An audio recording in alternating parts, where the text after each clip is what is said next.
नमस्कार, आपका स्वागत है हमारे YouTube चैनल बायो गुरु पर। आज हम क्लास 12 का चैप्टर नंबर 19 का पार्ट 2 स्टार्ट करेंगे। आज का हमारा टॉपिक है मिश्रित कृषि, जो कि पालनीय कृषि की विधियों में सेकंड है। हमने पिछले लेक्चर में देखा था कि पालनीय कृषि की दो विधियां थी, एक जैविक कृषि और दूसरी मिश्रित कृषि। तो हम यहाँ पर मिश्रित कृषि के बारे में पढ़ेंगे। तो चलिए स्टार्ट करते हैं। मिश्रित कृषि किसे कहते हैं? मतलब इसमें मिश्रित कृषि से मतलब यानी इससे तात्पर्य है कि इसमें एक फार्म पर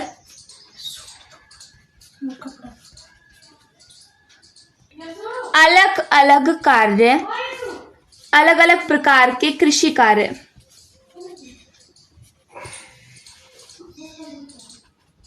जैसे कि अलग अलग कृषि कार्य कौन कौन से आएंगे, जैसे दुग्ध उत्पादन, मुर्गी पालन, सुअर पालन, फसल उत्पादन साथ साथ किए जाते हैं, उसे हम कहते हैं मिश्रित कृषि। मिश्रित कृषि को 3 तंत्रों में स्थापित किया गया है। फर्स्ट आता है खाद्य पदार्थ या चारा उत्पादन तंत्र। खाद्य पदार्थ तंत्र या चारा उत्पादन तंत्र।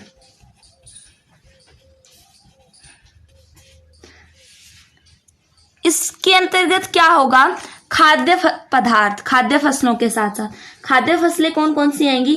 चावल, गेहूं, मक्का, बाजरा, इनके साथ साथ चारा उत्पादन फसलें। चारा उत्पादन फसलें जैसे बरसिन, ज्वार, इनका एक साथ उत्पादन किया जाए, उसे हम कहते हैं खाद्य पदार्थ या चारा उत्पादन तंत्र। नेक्स्ट आता है कृषि वानिकी तंत्र। कृषि वानिकी तंत्र किसे कहेंगे? इसके अंतर्गत वृक्षों के साथ साथ फसली पौधों की कृषि की जाती है। फसली पादपों या पौधों की कृषि की जाती है, उसे हम कहते हैं कृषि वानिकी तंत्र। थर्ड आता है उद्यान पशु चारणिक तंत्र। उद्यान पशु चारणिक तंत्र, इसमें फल वाले वृक्षों के साथ साथ फलोत्पादन वृक्ष के साथ साथ घास का भी उत्पादन किया जाता है, उसे हम कहते हैं उद्यान पशु चारणिक तंत्र। मिश्रित कृषि में नेक्स्ट हमारा टॉपिक आता है मिश्रित शस्योत्पादन। मिश्रित शस्योत्पादन किसे कहेंगे? इसमें क्या होगा कि खेत में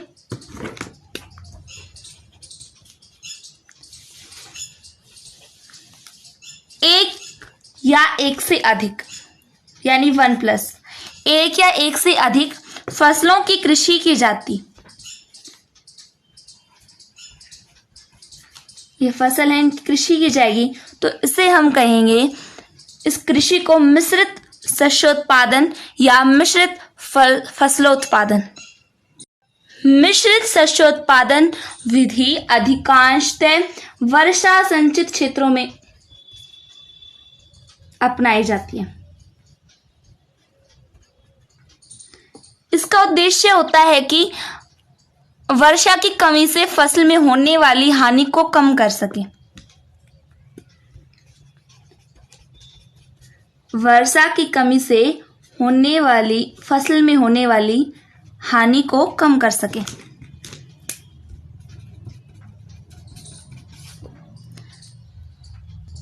मतलब कि जब खेत में एक फसल नष्ट हो जाती है या कमजोर हो जाती है,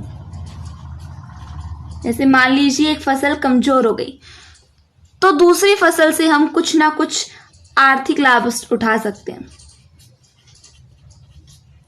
हमने बताया था कि मिश्रित शस्योत्पादन किसे कहेंगे? खेत में एक या एक से अधिक फसल की कृषि करना।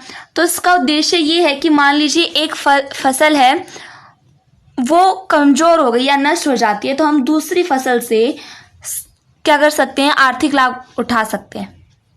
अब हम मिश्रित कृषि के लाभ देखेंगे कि मिश्रित कृषि से हमें क्या क्या लाभ मिलते हैं। से होने वाले लाभ या मिश्रित कृषि से निम्न लाभ होते हैं। अगर आपको हमारा ये वीडियो अच्छा लग रहा हो तो अपने दोस्तों को शेयर करें, कमेंट और लाइक ज़रूर करें। तो इसके बेनिफिट्स में फर्स्ट आता है, हमने बताया था कि अगर इसकी एक फसल नष्ट हो जाए, पूर्ण रूप से नष्ट हो जाए, तो हम दूसरी फसल से आर्थिक लाभ उठा सकते हैं। मतलब हमें इसकी संपूर्ण हानि नहीं होगी, इससे हमने लाभ उठा लिया। तो इससे हमारे पास क्या निष्कर्ष निकला कि हमारी संपूर्ण हानि नहीं होगी, हमें ज़्यादा जो लॉस है वो नहीं होगा। सेकंड आता है कि इस मिश्रित कृषि में हम एक या एक से अधिक यानी कि 1+ प्रोडक्ट यानी उत्पाद प्राप्त कर सकते हैं, क्योंकि हमने क्या बताया था कि मिश्रित कृषि में हम खेत में एक साथ 2 फसलें उगा सकते हैं। तो इससे हमें एक फसल के साथ साथ 2 फसलों के उत्पाद मिलेंगे, जिससे हमें बेनिफिट होगा। नंबर 3 आता है उत्पाद में वृद्धि, मृदा की उर्वरता में वृद्धि और पीड़कों में कमी। हमें क्या क्या फ़ायदे हुए, हमारे पास जो प्रोडक्ट है वो भी ज़्यादा आया और उसका सॉइल के जो मैन्योर है यानी जो फर्टिलाइज करते हैं हम उसे, उर्वरता है वो भी बढ़ रही है और पीड़कों में भी कमी आ रही है। अब इसके कुछ उदाहरण हैं, जैसे हम कौन कौन सी फसलें एक साथ उगा सकते हैं। तो जैसे सोयाबीन के साथ हम अरहर उगा सकते हैं, मक्का के साथ हम उड़द उगा सकते हैं, अरहर के साथ हम मूंग उगा सकते हैं, मूंगफली के साथ सूरजमुखी और गेहूं के साथ चने उगा सकते हैं और गेहूं के साथ हम सरसों भी उगा सकते हैं। तो इस तरीके से हम एक साथ 2 फसलें उगा सकते हैं, जिससे यदि हमारे पास मान लीजिए गेहूं की फसल है, ये नष्ट हो जाती है तो हमें उसके संपूर्ण हानि नहीं होगी, क्योंकि हमारे पास अभी चने की फसल भी बची हुई है। तो इसके ये उपयोग आ गए। नेक्स्ट हमारा टॉपिक आता है फसल चक्र। तो इसमें क्या होता है, जैसे हम एक खेत में लगातार एक ही फसल जैसे कि मान लीजिए हम कई सालों से गेहूं ही लगाए जा रहे हैं, अनेक समस्याएं उत्पन्न होती हैं। अनेक समस्याएं कैसे, तो देखिए, जैसे हम एक ही फसल बार बार मृदा में उगाए जा रहे हैं। मान लीजिए ये खेत है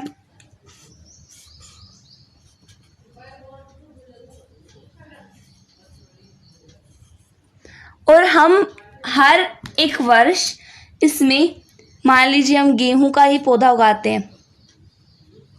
ये गेहूं के पौधे हैं सपोज करिए, तो क्या होगा कि जो सॉइल में,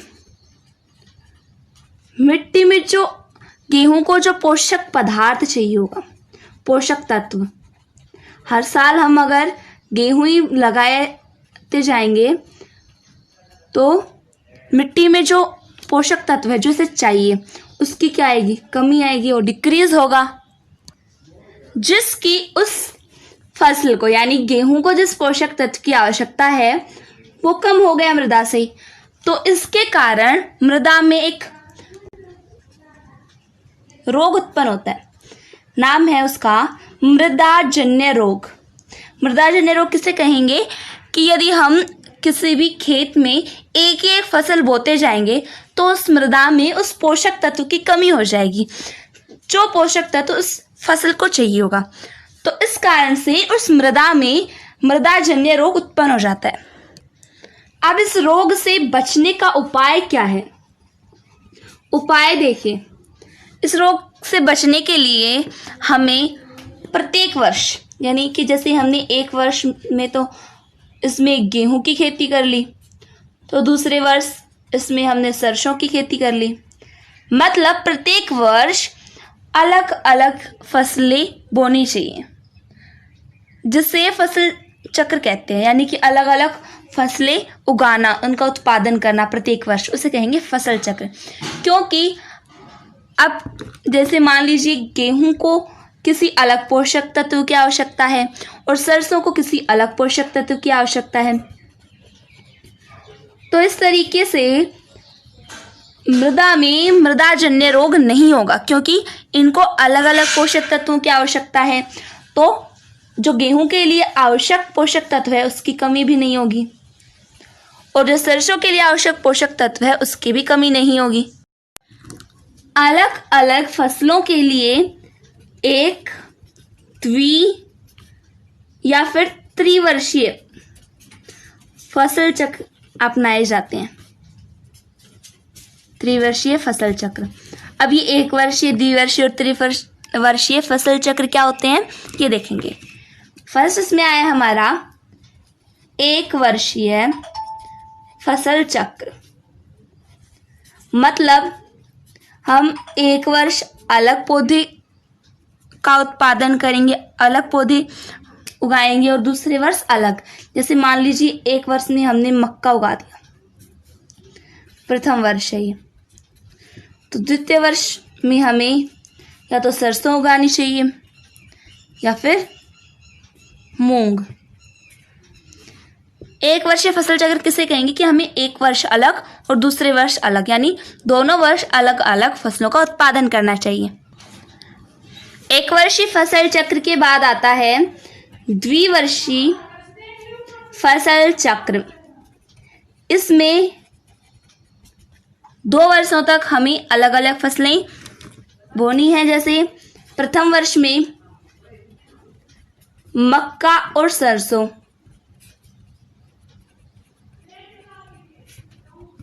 और द्वितीय वर्ष में गन्ना और मेथी। मतलब एक वर्ष में 6 महीने तो मक्का बोलो और 6 महीने सरसों, और अगली वर्ष आएगी, जब दूसरा वर्ष आएगा तो 6 महीने गन्ने और 6 महीने मेथी बोई जा सकती है। और एक और उदाहरण है इसका कि हम एक वर्ष तो मक्का या आलू उगा सकते हैं, और द्वितीय वर्ष में गन्ना और मटर एक साथ उगा सकते हैं 6-6 महीने। थर्ड आता है त्रिवर्षीय फसल चक्र। इसमें 3 वर्षों तक अलग अलग फसलों का उत्पादन किया जाएगा। जैसे प्रथम वर्ष, द्वितीय वर्ष और तृतीय वर्ष। तो मान लीजिए हम प्रथम वर्ष कर रहे हैं चावल और गेहूं एक साथ, 6 महीने चावल और 6 महीने गेहूं। द्वितीय वर्ष में चावल गेहूं, और उससे नेक्स्ट जो ईयर आएगा उसमें हम मूंग और सरसों कर रहे हैं, मूंग और सरसों का उत्पादन हो रहा है। और तृतीय वर्ष में गन्ना और बरसीन का उत्पादन हो रहा है। तो इस तरीके से इन तीनों वर्ष में अलग अलग फसलों का उत्पादन हो रहा है। सेकंड एग्जाम्पल इसमें देखें तो कपास और हम जेई, ये दोनों एक साथ इनकी फसल का उत्पादन किया जा सकता है। कपास और जेई के बाद जो अगला वर्ष आएगा उसमें पहले 6 महीने में हम गन्ना और दूसरे अगले 6 महीने में हम मटर का उत्पादन कर सकते हैं, और तृतीय वर्ष में हम मक्का व गेहूं इन दोनों का उत्पादन कर सकते हैं। मतलब चावल गेहूं फिर उसके बाद मूंग, सरसों, फिर उसके बाद गन्ना और बरसीन। फिर वापस से हम ये रिपीट कर सकते हैं चावल, गेहूं। और नेक्स्ट एक और एग्जाम्पल देखें तो हम इस तरीके से भी फसल का उत्पादन कर सकते हैं। पहले वर्ष के 6 महीने हमने कपास का उत्पादन किया, फिर जई का। जब नेक्स्ट ईयर आया तो उसके 6 मंथ्स हमने गन्ने का और उसके अगले 6 महीने मटर का। और तृतीय वर्ष में 6 महीने मक्के का और 6 महीने गेहूं का उत्पादन किया। नेक्स्ट इसमें हमारा टॉपिक आता है जैवनाशी।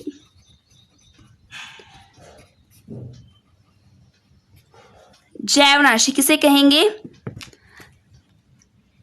वे सूक्ष्म जीव जो पीड़कों को नष्ट करने का कार्य करते हैं, उन्हें हम कहते हैं जैवनाशी। अब ये पीड़क क्या होते हैं? पीड़क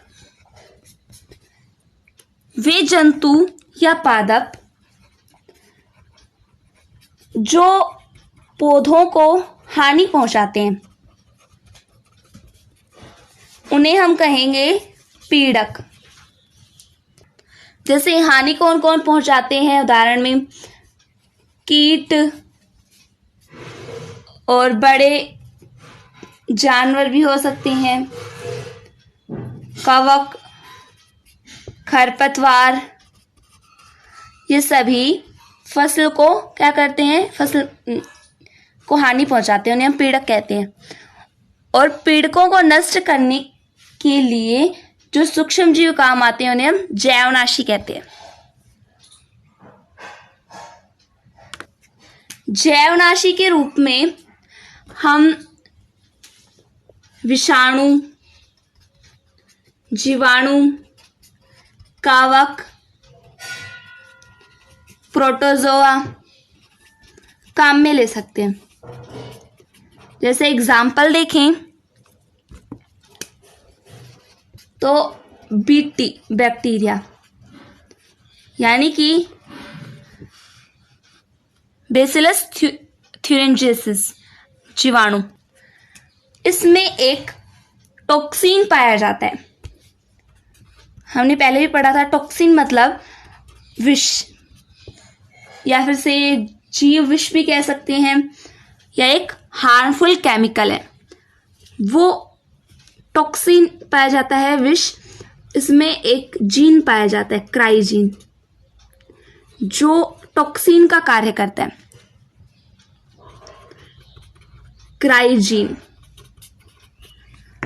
इंपॉर्टेंट बात है कि बैक्टीरिया में कौन सा जीन पाया जाता है जो विष का कार्य करता है, तो वो है क्राइजीन।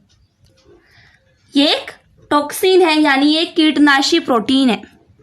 बैक्टीरिया एक कीटनाशी प्रोटीन उत्पन्न कर रहा है जिसका नाम है क्राइजीन। जो ये जीवाणु है, ये क्या करता है, यानी कि इस जीवाणु का मेनली जो पार्ट लें वो है क्राइजीन। क्राइजीन क्या करेगा? कीटों के अंडों को नष्ट करने का कार्य करता है। कीटों के अंडों को नष्ट करने का कार्य कौन करता है? बीटी बैक्टीरिया का कीटनाशी प्रोटीन क्राइजीन। तो इस प्रकार से हम पीड़कों को विषाणु, जीवाणु, कवक या प्रोटोजोआ के द्वारा नष्ट कर सकते हैं, जिसे जैव नियंत्रण कहा जाता है। पीड़कों को विषाणु, जीवाणु, कवक या प्रोटोजोआ के द्वारा नष्ट किया जाना जैव नियंत्रण कहलाता है। इन पीड़कों को हम फसल चक्र अपनाकर भी नष्ट कर सकते हैं। फसल चक्र अपनाकर कैसे नष्ट किया जाएगा? देखिए, फर्स्ट अगर हम नियोजित फसल चक्र अपनाएं, नियोजित फसल चक्र कैसे? हमने ऊपर बताया था कि जैसे हमने देखा था कि 1 वर्षीय फसल चक्र में हमने 1 वर्ष मक्के का उत्पादन कर लिया और द्वितीय वर्ष सरसों या मूंग का, द्विवर्षीय में मक्का, सरसों का, और उससे नेक्स्ट जो ईयर आएगा उसमें गन्ने और मेथी का, या फिर मक्की आलू का एक साथ कर सकते हैं, और अगले ईयर गन्ने और मटर का एक साथ उत्पादन कर सकते हैं। इसे कहते हैं नियोजित फसल चक्र। अपनाकर हम पीड़कों को नष्ट कर सकते हैं। सेकंड आता है, इन पीड़कों पर हम हार्मोनों का छिड़काव करके इन्हें बंदे बना सकते हैं, यानी कि फर्टाइल बना सकते हैं। नर पीड़कों को बंधे बना सकते हैं, बंधे मतलब कि ये जनन में भाग नहीं ले सकते। नेक्स्ट थर्ड आता है, हम परजीवियों द्वारा इन पीड़कों पर आक्रमण करवाकर इन्हें नियंत्रित करवा सकते हैं। परजीवियों द्वारा आक्रमण से इन पीड़कों को नष्ट किया जा सकता है, नियंत्रण में किया जा सकता है। नंबर 4 आता है, विकिरणों या रसायनों का उपयोग करके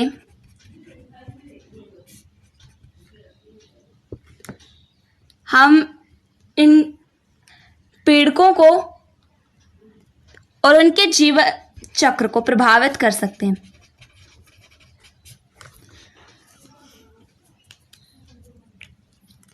पीड़कों को नष्ट करने के लिए यदि हम रसायनों का उपयोग करते हैं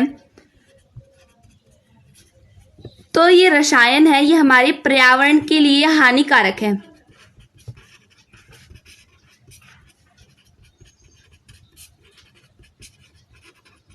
रसायन हमारे पर्यावरण के लिए हानिकारक है क्योंकि ये हमारे पर्यावरण को दूषित कर रहे हैं और साथ ही ये महंगे भी होते हैं। इसीलिए हमें रसायनों के स्थान पर जैव नियंत्रण का उपयोग करना चाहिए क्योंकि अच्छे और लाभकारी है। रसायनों का उपयोग क्यों नहीं करना चाहिए? क्योंकि पीड़कों को नष्ट करने के लिए अगर हम रसायनों का यूज करेंगे तो ये हमारे पर्यावरण के लिए हानिकारक है क्योंकि ये हमारे पर्यावरण को दूषित कर रहा है और महंगा भी है। इस कारण हमें अच्छे और लाभकारी जैव नियंत्रण का उपयोग करना चाहिए। जैव नियंत्रण क्या बताया था हमने? जीवाणुओं को या किसी अन्य जीवों के द्वारा पीड़कों या फिर रोग कारकों को नष्ट किया जाना क्या कहलाता है? जैव नियंत्रण। और यदि आपको इस चैप्टर के नोट्स चाहिए तो हमारे डिस्क्रिप्शन बॉक्स में इसकी PDF मिल जाएगी। आशा करती हूँ कि आपको समझ में आया होगा। धन्यवाद।